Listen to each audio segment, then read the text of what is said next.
안녕하세요. 썰처녀입니다. 구독과 좋아요는 썰처녀에게 큰 힘이 됩니다. 오늘의 사연 시작하겠습니다. 저는 고등학교를 졸업하고 취업자 전형으로 대기업에 운 좋게 취업하게 되었습니다.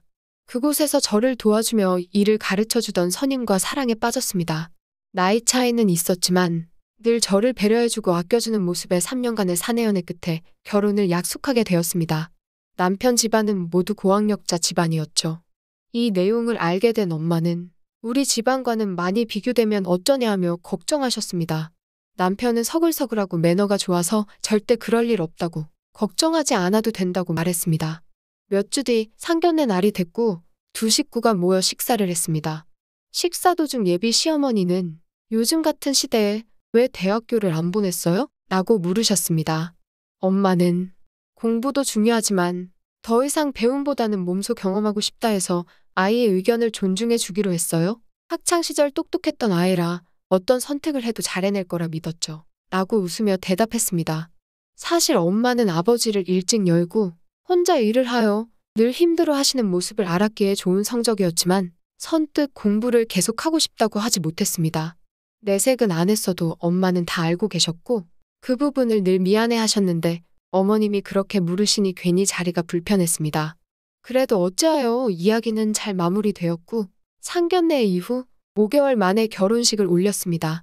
남편은 저에게 결혼하면 일을 그만두고 그동안 못해본 취미생활을 하며 어머님과 같이 살면서 살림을 배웠으면 좋겠다고 이야기했습니다.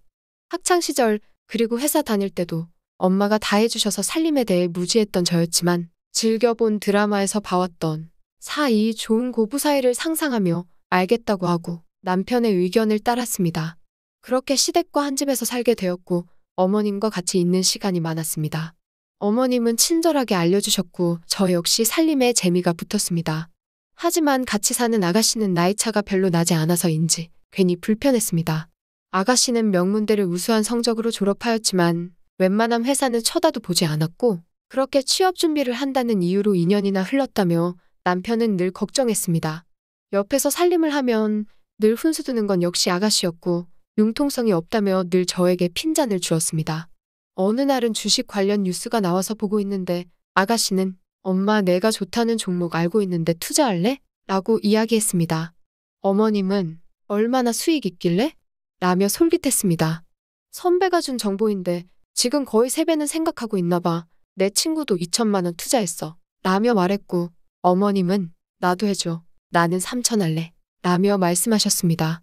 이야기 듣는 중 근데 너무 많이 하다가 잃으면 어떡해요.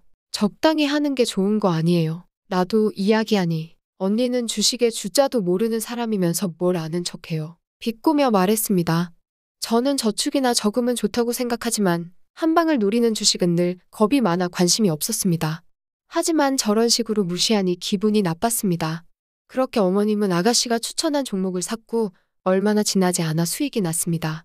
명문대에 나온 우리 딸이 역시 최고다, 최고 하며 좋아하셨고 아가씨는 거봐 엄마, 내 말 듣기 잘했지? 라며 우습게 했습니다.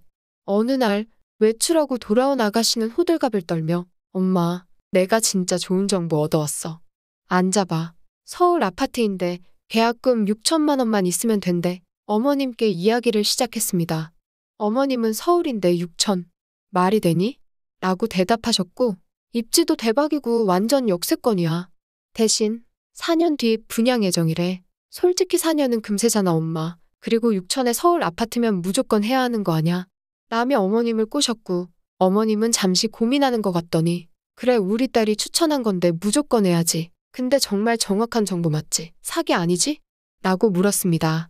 아가씨는 엄마 이거 우리 학교 선배가 알려준 거야. 그 선배도 취업 준비하고 있는데 학교 다닐 때 항상 과에서 1등이었어. 이 사람 정보는 무조건 확실해. 라며 확신했습니다. 옆에서 내용을 들으니 제가 알고 있는 지주택 같아서 조심스럽게 지주택 아니에요? 그럼 위험 요소가 있어요.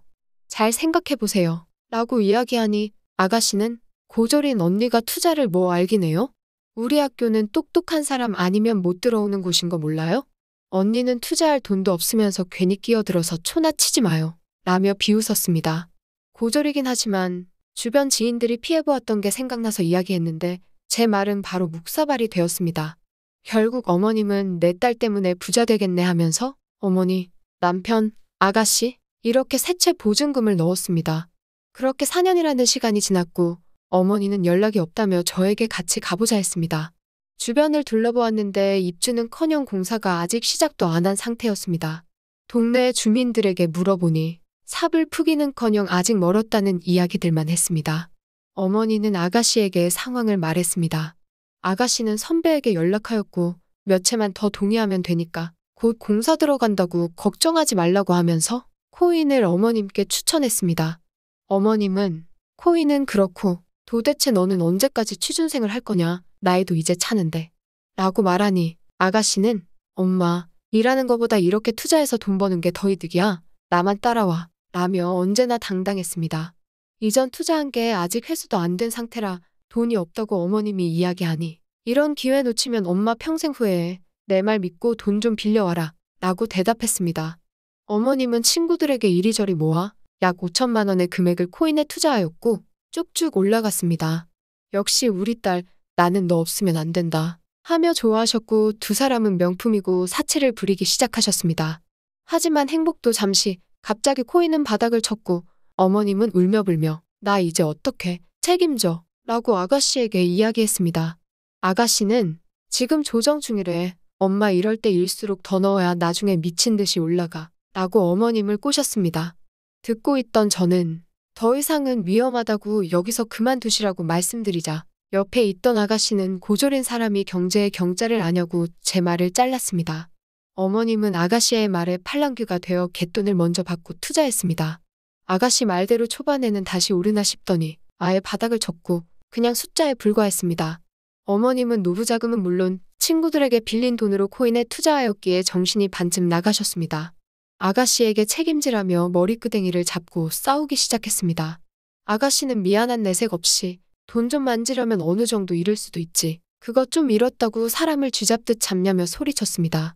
화가 머리끝까지 난 어머님은 당장 나가라며 아가씨를 내쫓았고 아가씨는 친구네 집에서 살며 아직도 정신을 못 차린 듯 보였습니다. 얼마 전 남편에게 좋은 투자처라며 연락을 했다고 합니다. 저는 상황을 모두 지켜봤던 사람으로서 남편에게 절대 안 된다고 하였습니다. 남편이 미쳤냐며 걔 말을 들으면 내가 사람이 아니라고 이야기했습니다. 그렇게 시간이 흘렀고 어머님이 계약금을 넣은 1억 8천만 원을 날릴 위기에 처해 변호사를 찾아갔습니다. 상담하니 투자금의 반만 받아도 잘 받는 것이라는 이야기를 들었습니다. 어머님은 다시 뒷목 잡고 쓰러졌습니다. 어머님은 이제서야 너가 이야기할 때 들을 걸 하며 후회하셨습니다. 잘난 아가씨의 말만 믿고 친구들에게 빌린 돈을 갚기 위해 살고 있는 집을 팔았고 우리 부부는 자연스럽게 분가하여 지금은 남편과 아이와 살고 있습니다.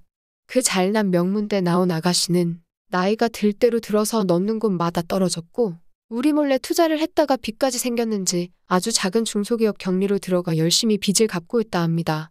오늘의 사연은 여기까지입니다. 긴 사연 끝까지 들어주셔서 감사합니다. 구독과 좋아요는 설처녀에게 큰 힘이 됩니다.